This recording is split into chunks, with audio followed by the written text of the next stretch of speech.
আসসালামু আলাইকুম। কি ভাবছেন? খুব ভালোভাবে দিন শেষ। যদি মাছ খেতে চান, আহ, বিশেষ করে যারা গ্রামে আছেন তারা মাঠে নেমে পড়েন। বর্ষার সময় মাছ খেলে মাঠে নেমে পড়েন। ইনশাল্লাহ মাছ পাওয়া যাবে এখন। নতুন বর্ষণ হয়েছে, মাছ দৌড়াদৌড়ি করবে, মাছ পাওয়া যাবে। এই যে দেখেন পানি যাচ্ছে, সেই সাথে মাছও উপরের দিকে উঠে যাবে। মাছের ধরন এখন পানি যেদিকে যাবে তার বিপরীতমুখী মাছ লড়বে। মাছের এখন যেমন আমাদের ঈদের সময় আনন্দ হয়, সেরকম এর বৃষ্টি বর্ষণ যত হবে মাছের আনন্দ হবে। এই যে দেখেন মাছ এখন রাতে যদি এখানে জাল পাতা হয়, ইনশাল্লাহ মাছ পাওয়া যাবে অনেকগুলো। জাল অথবা খোলসেন ভেড় যাই যেটা পাটবে মাছ পাওয়া যাবে।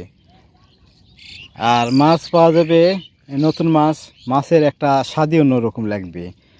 বিশেষ করে পুকুরে মাছের স্বাদ আলাদা, নদীর মাছের স্বাদ আলাদা, আর বিলের মাছের স্বাদ অন্যরকম। বিশেষ করে মাছ, কইয়ের মাছ, কানস মাছ, টাকি মাছ, শোল মাছ খুব স্বাদের মাছ। আপনারা বাড়ির আশপাশে যেগুলো বিল খাল আছে সেখানে চেষ্টা করবেন, ইনশাল্লাহ মাছ পাওয়া যাবে। আমরাও চেষ্টা করব, পাবো ইনশাল্লাহ।